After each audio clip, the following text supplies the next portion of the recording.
something about you that I can't help but smile when you smile and laugh when you laugh. Something surrounds. Welcome to the Human Intimacy Podcast. Dr. Kevin Skinner and MaryAnn talking about a difficult topic today, and it's specifically around discovery and disclosure process and just a painful experience for so many people. And I want to approach this in a sensitive way and a caring way. What are your initial thoughts, MaryAnn? As you said, this is a hard topic. And for our listeners and those who are viewing us, I know that this can be I already went through this. I don't know how much I really want to hear about this. That might be your gut reaction. And so just acknowledging that might be coming up for you, talking about the day that I found out that my whole world changed.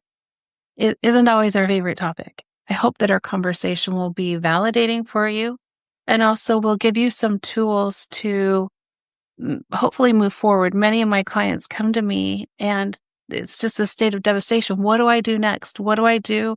We'll be addressing and giving some tools there, but also acknowledging some of our very first thoughts when we discover that we've been betrayed or it's been disclosed to us are kind of that catastrophic thinking. Does that mean that they're a pedophile? Does that mean that there are children that have been harmed? Does that mean that we're getting divorced? That's immediately where our mind goes. And that's really normal because we don't have answers. We have no idea where the edges of this are and how far and wide and deep it goes. You're describing a lot of questions. Mm-hmm. Like, what about this? And then is there more? And I typically have found that upon discovery, a lot of people are like, is there more? Or don't I know? And then start gathering information. And often their mind goes what I refer to as worst case scenario thinking. What about this? Did this happen? Did this happen? And the more you do that, your partner or spouse may be like, what do you mean? And yet all of those questions come online when there has been deceptive behaviors and hidden behaviors. You begin to question everything that you thought you knew. That's a phrase I have often heard. And now it's like comparing it to the new information that we have. Yeah. And there's a state of, we don't know what we don't know. Oftentimes when my clients come to me and they'll say, well, I found this out and my partner said this. In my experience, what my partners know, depending on how they found out, oftentimes, unfortunately, they know the tip of the iceberg. Oftentimes as we go along, and that's the tricky part, we don't know how bad it is, like what level, are there children involved, or what does this mean? But we don't know the depth. And it is often like what the research shows us is that, and what my experience at least shows me is that most of the time when something's being disclosed or especially if it's been discovered, we don't come clean. We say, oh, okay, you have that much information.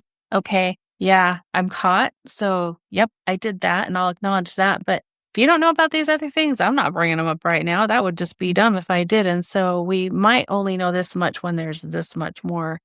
And I don't say that to surprise our listeners or viewers, but that's what I often see. And it's tricky. Yeah. The term we use is staggered disclosure, where you start getting information over time. Trickle disclosure, where you get partial disclosure information. And really what we look at, what that does to the coupleship, right? Because eventually you get to the point, I remember as a little boy hearing the story of the boy who cried wolf. And it's in some way similar to that, is like, okay, wolf, okay, problem, disclosure. Okay, there's just so much more. So it's like, there's more. There's always, you're going to cry wolf all the time. I don't know what to do with that. And if we're looking at a relationship, we're sure not getting closer together. We're sure not getting vulnerable. If that over and over and over again, yeah, we get kind of not calloused, maybe that's not the right word, but a little bit deadened, like, oh, here it is. After a while, it's just like, I'm just dead. I don't feel a whole lot. It's just like, yeah, but I'm sure not turning towards you. I'm sure not connecting with you. I'm sure not going to want to be vulnerable with you because you're not safe for me. Once again, you've just proven to me that you're not safe. And so I'm not letting my walls down. And we might turn into some destructive habits at that point. Sometimes we shut down, or sometimes we really get into some self-defeating behaviors just to numb ourselves from that. And if I was to extend that a little bit, that the coping strategy of not knowing what to do. Because I think discovery and this preparing for disclosure, and even the disclosure, most couples, I think we should say this, they do it on their own before they ever get therapeutic help. They've had a lot of conversation around what's happened. And usually that's why we get a partial disclosure, because there isn't the depth that is required to really understand the complete truth. And I think sometimes couples think, well, that's enough. And we'll often hear phrases like, well, I've told you everything. Or my clients will say, he's told me everything. There's not any more. I've looked through the devices and I'm pretty sure that we've got everything. And I wish that were the case. I can't say that I have had a couple of formal therapeutic disclosures, which I know we're going to talk about in just a minute, but I have had a few, maybe a handful, where my clients have said, beforehand, I'll say, how much do you think you know? Just to kind of gauge where they're at. So when we're done, we can say, how much did you actually know with what was shared? And I've had some clients say, yeah, the behaviors I pretty much knew, but I've never had one, like usually they'll say, I knew the behaviors, I had no idea how frequent, how long this has been going, like how deep and how wide this is. And usually there's some, holy cow, this is going to take me a while to wrap my mind around, because I knew it was happening, but just not how much. Well, and this whole process that we're talking about, so let's go back from the very beginning. So there's discovery, what we refer to as D-Day, usually the preparation for a full disclosure where all the information is revealed, that can be an extended period of time, months. Yeah, I want to just touch on one thing that I think is really important. What I have found through all of the women that I have interviewed and worked with over the years, what I have found is, and what the research shows, is when we discover a partner's acting out behavior, the impact of discovery is more damaging to us than having a partner come and say, I need to talk with you. I need to share something with you. Like that, the levels of damage, of impact of PTSD type trauma that comes from that, they're significantly different. And so I would at least start there. Yeah, you talk about self-disclosure versus shock disclosure. Yeah, so whether it's an email or a message or somebody says something or I find something. And there's also I think in between those two, I'll sometimes have clients who come to me and say, something's off. Pretty sure I know what it is, but I can't find evidence of it. And so there's maybe like this in between of I'm pretty sure I see all the signs, but I haven't found evidence. And it usually comes eventually. Yeah. And so while there's many different forms of that discovery process, sometimes your instincts are telling you, sometimes your partner tells you, sometimes you find out. Research shows that more often than not that people find out on their own some kind of discovery, which again, as you indicated, often we see elevated levels of some of those trauma. And then we hear statements like, well, you would have never told me if I hadn't discovered. And I think that also is that continuous thing of rigorous honesty. Once you get into the recovery journey as an individual and as a couple, any slips or relapses, it's like we're talking about these, because if we don't, then it's like, oh, you're still hiding. And is there even more that I don't know? When my clients come to me, one of the hardest conversations we usually have, so I have a client show up in my office and say, this is going on. I just discovered this. Oftentimes they'll say, I have no idea what to do. Like they're just hanging on by a thread, and they're so grateful to be sitting with me saying, okay, I know you've got some tools. One of the hardest conversations that I usually have to have with my client in that first session is to talk about getting an STD test, because we don't know how far, how wide. For some of my clients, they'll say, that's the most humiliating thing I've ever done. There's a lot of pain in this first stage, because most of the time what we know is a fraction. It may be a fraction of what's really been going on. And so that STD test, it might just be porn. Like we'll say, well, it's just porn, so I don't need to worry about that. And that might be the case, and I hope that's the case. But because we don't know, at least that's something in my control that I can check off and say, is my health at risk? Yes or no? As I've worked with individuals, that's a really hesitant one for actually both partners. Well, what are you accusing me of, right? Yeah, right. So I hear that. And then it's like, oh, I don't want to go talk with a medical professional. And so there's this hesitancy. And I think what we're saying here is gathering information is really important, because without that information, you can make decisions that could hurt your health for years. Yeah, this is about trying to piece together your reality. And because of the dishonesty, we don't know what our reality is in that moment. Right. Here's a tool of saying, what is this and what is this not? Am I safe? At least in my health. So let's now take it to the next step. Okay. Because I think now, discoveries occurred. Now we're gathering information stage. And this is where I think we often want to rush through it, MaryAnn. We want to just go super fast. So we're talking and asking lots of questions. And that's where I see the betrayed partner asking lots and lots and lots of questions. And sometimes they get information and sometimes they don't. Well, I've told you everything. Or why do you keep asking the same questions over and over again? And when we get couples at this point in the therapeutic process, when they come into therapy, our job is to get a thorough assessment of what's actually happened. Because I have found that when I ask more thorough questions, what I call a sexual history timeline, I do a sexual history timeline, I get a whole lot of information, but really in many situations, the person who's been acting out, they see their life, their sexual life, sometimes even in a different perspective. And sometimes things come up or memories come up that they hadn't even thought about for years. And I want to talk about, I want to dig into that because I love this part of the conversation. But before that, I think there's also another part I want to make sure that we're just really validating and talking for just a few moments about. And that's in this stage, in this early stage, oftentimes for a betrayed partner, there is a hypervigilance. It's part of the PTSD criteria. And oftentimes there's some detective, there's some I am going to scour everything because once again, I'm trying to figure out what's my reality, how deep, how far, how wide is this? And it's a normal behavior. It's not usually super healthy for me to be the police on what my spouse or partner's doing, but it's a normal reaction because we call it, in therapeutic terms, we call it safety seeking. I'm trying to figure out if I'm safe or not. And it's not healthy. It's not a healthy place to get into. And I can imagine our viewers and listeners are like, what do you mean? Not knowing my reality? That's not safe. And so there's a fine line between saying this hypervigilance that says, I don't know if I'm safe, but I'm trying to figure out if I'm safe, versus I'm going to police you. I'm going to follow you. I'm going to track you. I'm going to just be so focused on everything about you that I lose myself. And that's an important distinction, because the concept of safety seeking, I think it's actually very normal, especially at the beginning. The challenge is staying in that space. Yeah. Right? Because I think in the beginning, you're gathering in this information, trying to get all that data.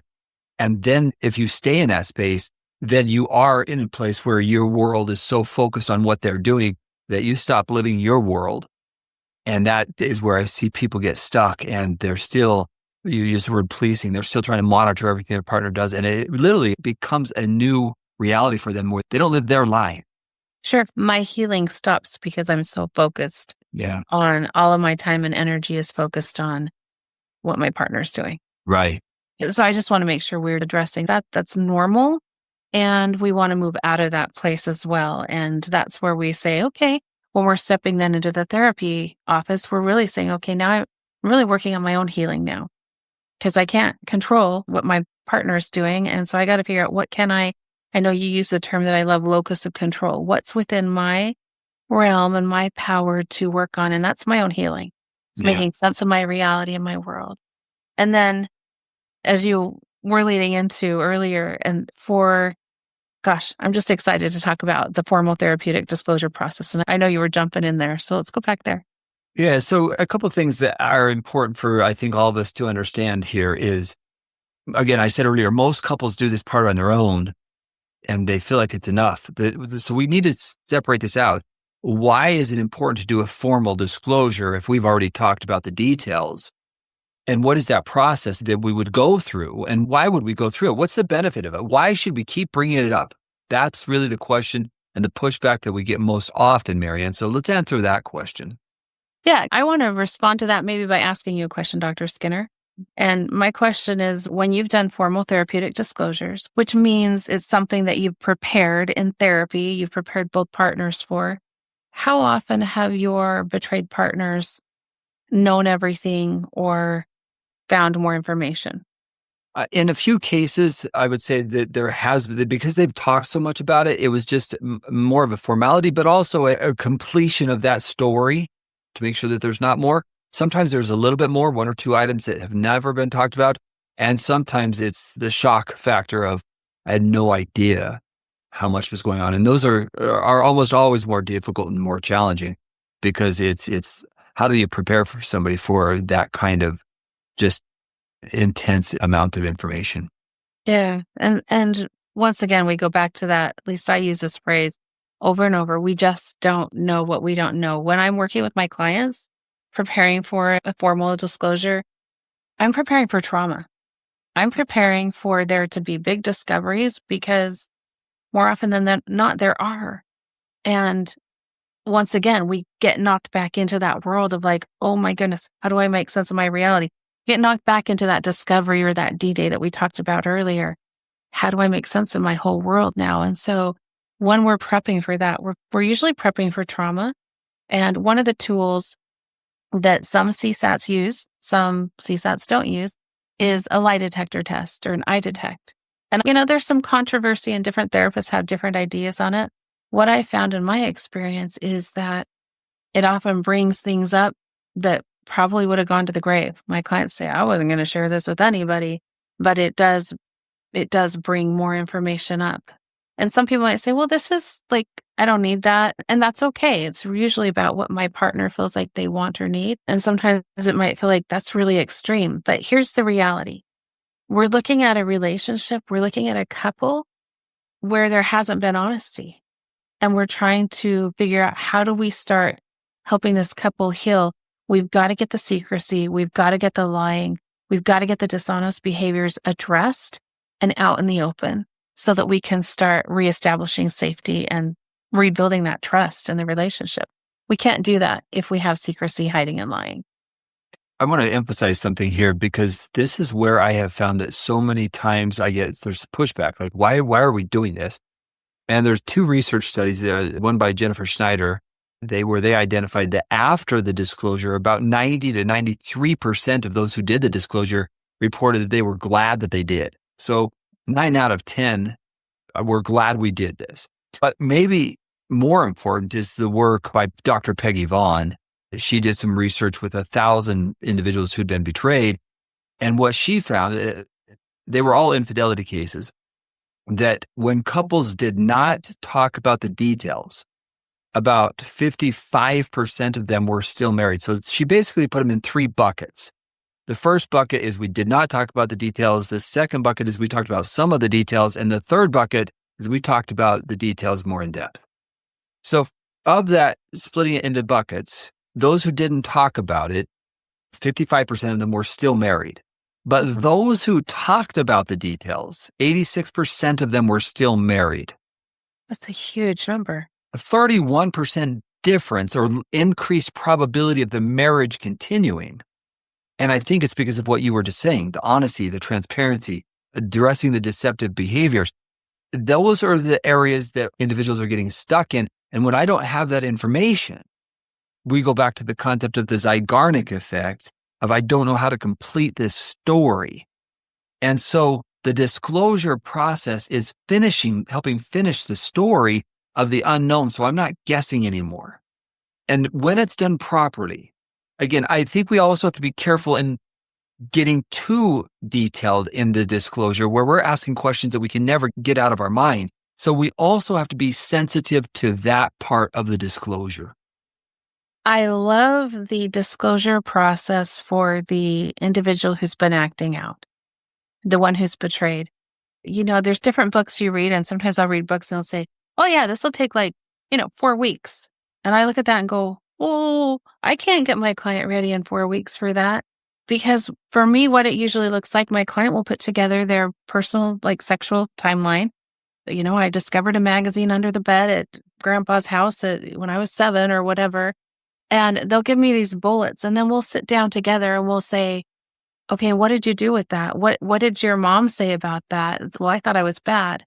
And this is where shame showed up, and this is where lying showed up. And so we start to, they're giving me this happened, and then we're starting to make sense of it. And as we put that down on paper, we start to get a really good picture of, these are patterns and core beliefs of shame and the ways that I've thought about myself for years and years and years. Until we get that on paper, we often don't see the patterns. And my job as a therapist is I'll usually say, and what about this? And what about, oh my goodness, I didn't even realize. But oftentimes in this space too, a client might tell me, oh yeah, my cousin who was 5 years older than me did X, Y, Z. And I'll say, oh yeah, did you realize that that was somebody offended against you sexually? Like that, we would consider that sexual abuse. And then my clients need to stop and say, holy cow, and like try to make sense of their world. We're doing so much uncovering of shame and trauma and patterns that they're in the head that we haven't looked at in chronological order and been able to make sense of. And it's really an awareness space. So let me contrast that, right? When couples are doing it on their own, what about this? What about this? And what about this? Mm-hmm. And so in that moment of intensity, I'm not sure I'm going to be able to give you all the information accurately, which leads to that staggered disclosure process. In contrast, think about how much preparation you're talking about. Let's do that full sexual history timeline. Let's go to specific time frames. Let's go to events, then this, and then that. Oh, wow. Didn't think about that. That preparation, when I do a disclosure from that preparation place, it's thorough. My heart is more into it because I'm not in the moment of a fire just trying to respond. And the effectiveness increases significantly because it's properly prepared. You know, I'm smiling because you said properly prepared, Dr. Skinner.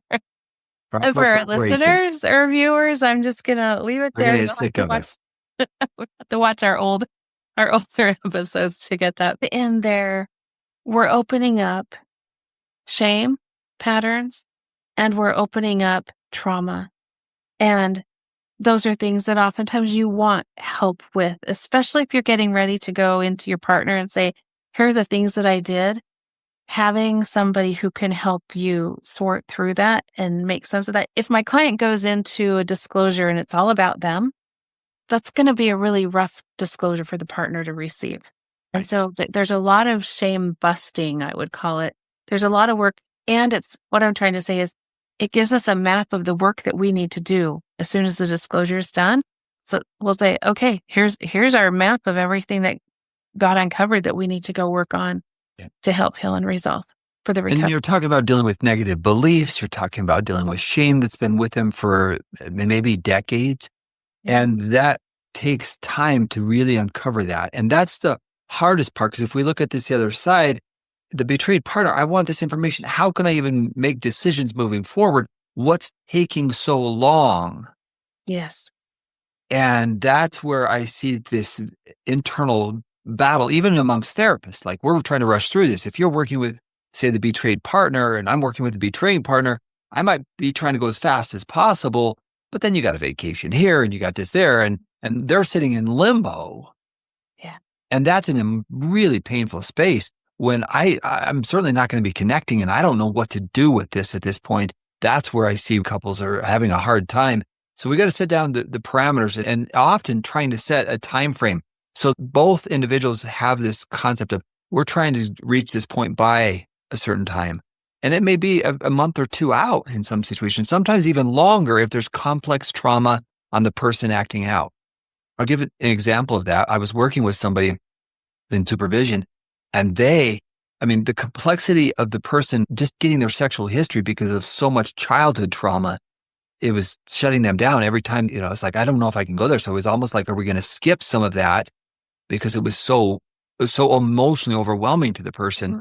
And so there's so much complexity to this process. Earning the trust and being able to create that relationship with both partners is not an easy process. So there's this, I think this is a good space just to maybe add in, and I'd love for you to speak to this as well. Oftentimes I'll have couples or individuals come to me and say, hey, we need couples counseling. And it's like, oh no, we need to wait for the couples counseling until we can start working through some of this stuff so that we can get the honesty out, so we can start the healing. However, in this space, what's really tricky is we're in this waiting pattern. I'm waiting for my partner to get their disclosure done, and I'm trying to figure out what's going on with my life. And in the meantime, we have kids, we have jobs, we're trying to manage a life together, and we often get stuck with some communication patterns because of the pain. And I know for me, this is where I have created a course at Human Intimacy on building boundaries. This is why I created a course on couple communication and reflective listening. There are still tools that my clients need as a couple to work on, even though they're not ready for couples counseling and couples work together. There's still some basic communication tools that they need. And I know you've got a couple. What are the ones How to you've created communicate for when you that? don't know what to say. Couples still need relationship skills is what we're saying. Because just because I'm working recovery or working through healing from betrayal, it doesn't necessarily mean that I have the skills of communication that are going to be necessary moving forward. So we want to develop the relationship skills, but the couples therapy at that point is helping them to communicate effectively, understand each other. And what we're not doing in most cases is we're not creating deeper intimacy in the relationship yet because we don't feel safe enough or we don't have enough information. And so a lot of couples, it's like there's a holding pattern as the preparation is being put into place. And that's really what I call it. This is a holding period. And it can be very difficult because we, as a culture, we want it now. We want the answers to be done. I want to be through this. And it's just not possible to go that fast. And this is a place where I would say that we need more tools because we're heightened, because we don't know our reality. I don't even know if I'm going to stay in this relationship. And so we're already at a harder place communicating because our trust has been broken. I want to just really briefly, just for our listeners, just say this is what it looks like. So if you were doing a formal therapeutic disclosure, when we get to that point, it's actually a 3-point process. It has 3 parts. This first part that we're talking about is really just, here's what I've done. And it looks like you with your client who's, it's 2 therapists and 2 clients in the office. It's the couple and their 2 therapists sitting in an office. Usually the betrayed partner has put together a list of questions that are going to be addressed. And that always takes some time with my clients for them to say, here's my questions. And then we go through, we always want to make sure we're doing like a 500-foot view versus a 5-foot view, because sometimes too much information, we just don't need it all. There's information that's just not always going to be super helpful for my clients. And it might be more triggering in their brain and they can't get rid of it. And so we sort through, what information do you know? What specific questions do you really want to make sense of? Like, was this a lie? What was going on? We're making sense of our reality. So it looks like, here is everything that I've done. Here's my history. And here's me answering the questions that you asked through your therapist. After that, usually the betraying partner and their therapist, like there's a separation. And we work with the betrayed partner to say, okay, based on everything that you've just heard, what other questions do you still have? What doesn't make sense? What do we need to ask to just have explained a little bit more? And so when we're ready, then we all come back together again and it turns into more of a conversation. Okay, in the disclosure, you said you were at this place, or, you told me this. Help me understand that, because this is what you told me. How does that fit? And so it's not a gotcha. It's not a blame or shame. Clarification. Did you say what I think you said? Because if you said what I think you said, then, there's some pretty big ramifications around what that means. And so it's a clarification space. And that's that first phase of the disclosure process. I'm wondering what you'd want to add to that. The only thing I would add to that is when we go through that process in a therapeutic setting, as you just are describing, even the preparation afterwards, right? We probably might not be driving in the same car. So we might have a friend that's to support us afterwards, having that kind of a sponsor or somebody that you can reach out to. And then usually after that, there's a follow-up with the therapist within a short period of time to help evaluate where they're at. And sometimes it's just, I've had people not only drive in separate cars, but not stay in the same place that first night or two, just as they're trying to process it. Now, some couples, it's not that way. They're like, we want to talk about this more and we want to spend more time. So I don't want to say there's rules or guidelines that you have to, but I do say that it's usually a pretty intense experience, and being able to do some self-reflection afterwards is a very valuable process. And for me and my clients, that's usually, I take 6 to 8 weeks getting my clients ready for that, because we're saying, okay, what are you going to eat beforehand? We're planning on an A, B, C, and D scenarios. We don't know what we're going to find. And so where are you going to sleep tonight? If you don't want to sleep where your partner is and who's going to take care of your kids and who are going to be your support people. What are you going to do to regulate yourself? Because once again, we're planning for possible trauma. And so everything we can do beforehand to prepare for afterwards, because it can be devastating. There's a lot that can come in.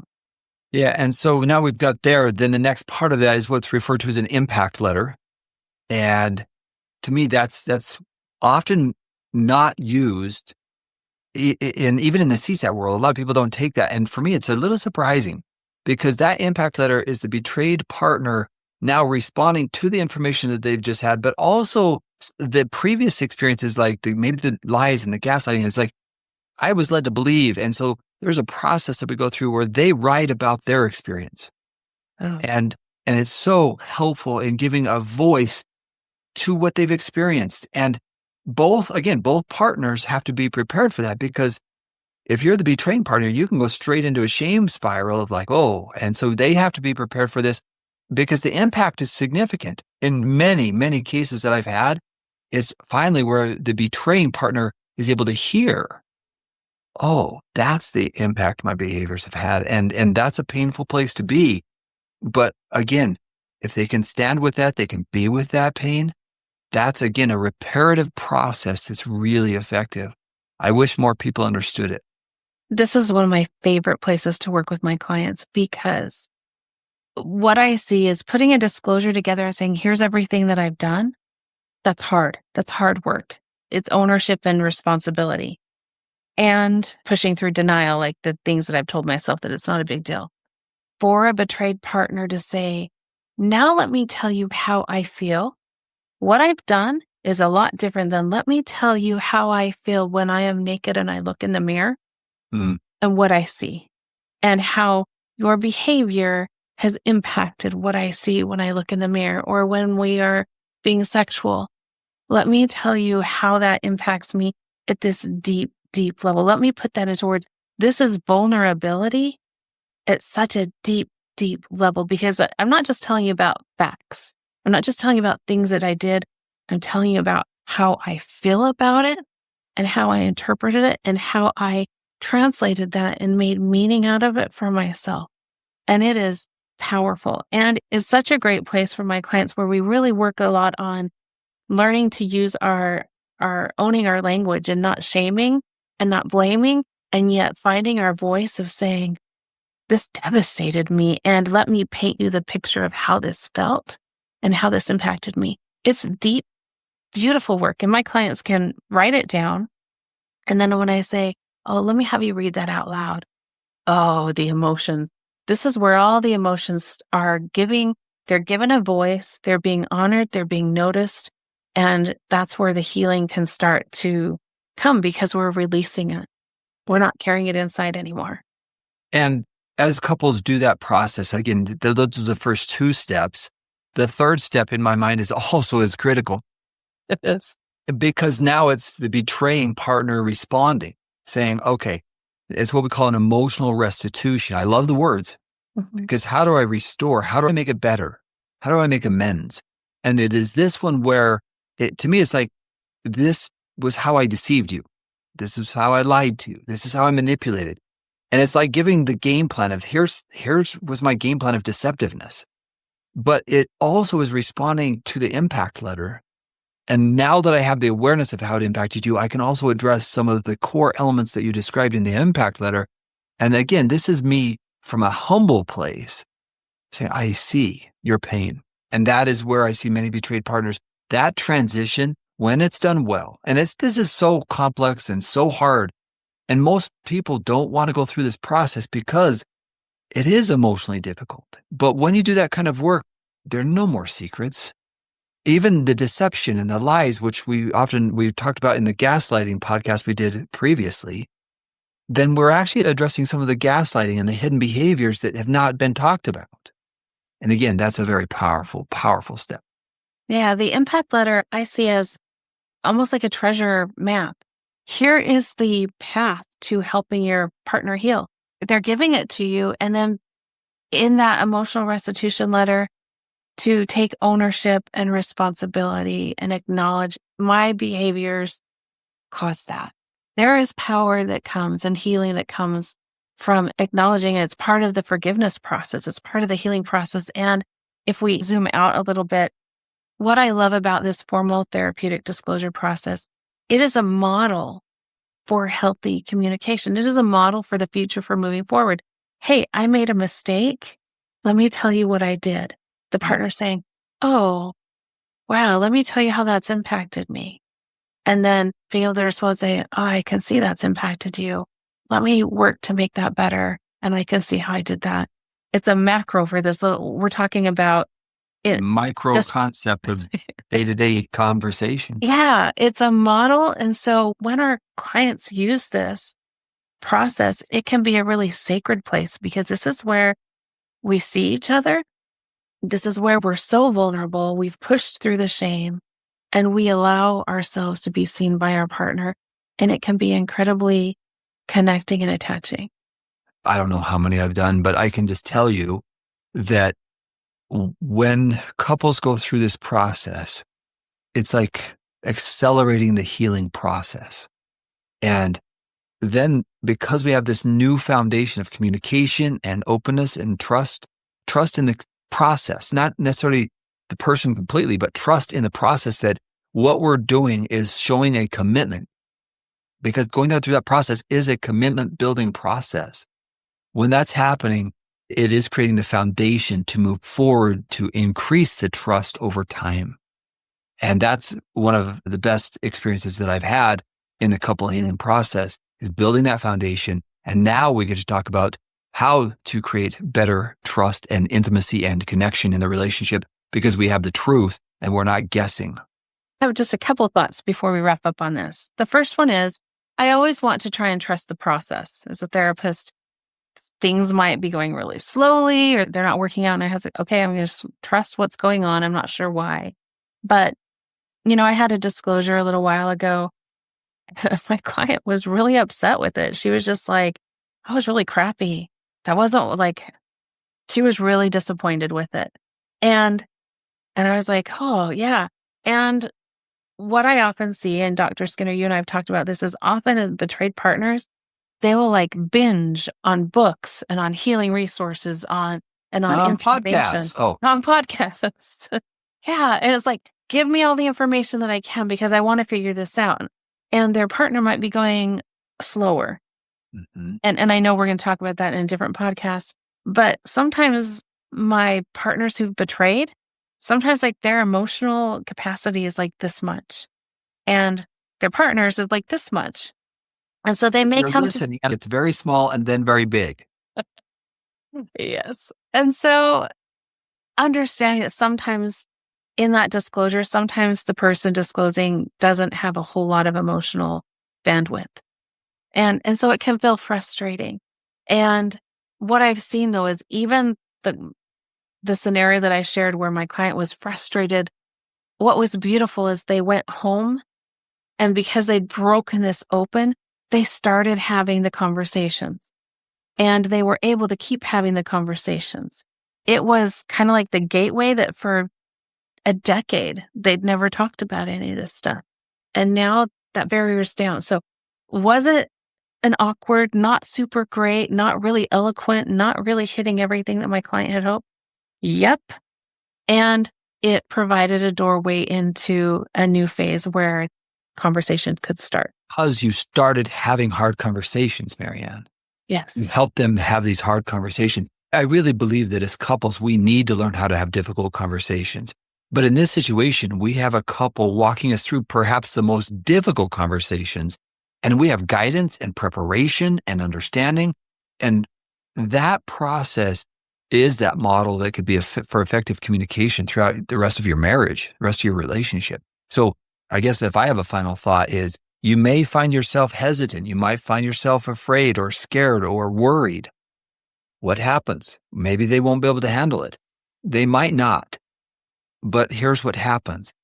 Right now, we have more and more people getting divorced because they don't have data, don't have information. And that's what that research piece showed, is when we're not talking about the details, I don't have hope. When couples are making it, there is a disclosure process in most of those cases that are succeeding. And if I look at it one more way, it's how I can make amends. I can be honest and I can be truthful. I love that. It's beautiful. I want to add just one last, I don't think we can close this conversation without talking about when do we not do a disclosure? Because I think that's important. That's very, very important, very fair. And so what I would say to that is, and the way that I've been trained is, if divorce is on the table, we don't usually do a disclosure at that point because we're not trying to heal the relationship. And knowing that my partner was unfaithful, I don't need to fill my brain with all the gritty details of that. We're not working on reconciliation. And so we don't use a disclosure to say, well, this is what happened and bring that up in court. Like, we're very careful about that. That's not the purpose. It is used as a therapeutic healing tool. I have clients say, I don't know, MaryAnn, I don't know what I don't know. And so we say, can you table that for a while? We'll get through the disclosure. Then you'll have informed consent saying, my partner shared all of this with me, and now I really know what's going on. Now I can make a good decision about whether I want to continue investing in this relationship or not. But yeah, what do you want to add to that? I think that's a very important part of this. It's not wise to do a disclosure when you know you're going to get divorced. There may be rare exceptions. In general, if you're going to be going through a divorce, that information and data, you may say, well, I need to know everything. Your spouse, if they do give that information, that may be by their choice. Very rare. I've actually had one case where that's occurred. It was like the person said, I don't care. I just want to help my partner heal as much as possible by my truth. But in general, it's not something that is recommended. Yeah. So I am really grateful that we've had this conversation because, most clients that come to me, they're coming to me because of betrayal or because of sexual acting out behaviors, and they want to understand the path through. It is work. It's a lot of introspective, looking at myself, going deep. And what I will say, just as we're wrapping up, the marriage that you had before, it's dead. It's gone. And this is a model and an opening for a new marriage. One that's got transparency and responsibility and ownership and vulnerability. And it can be a beautiful model for moving forward. All right. Well, thank you, MaryAnn. Thank you to our listeners. May you be blessed in your journey. And we've talked about something very difficult today. It is work, but in the work, the consistency over time, connection is possible. Healing is possible. Recovery is possible. But it usually is truth, honesty, dealing with this pain that you've had and experienced as a couple can be very building. So thank you very much for listening. May you be blessed in your dreams for creating healthy, intimate relationships. Thank you very much. Amen. Thank you. And laugh when you laugh. Something to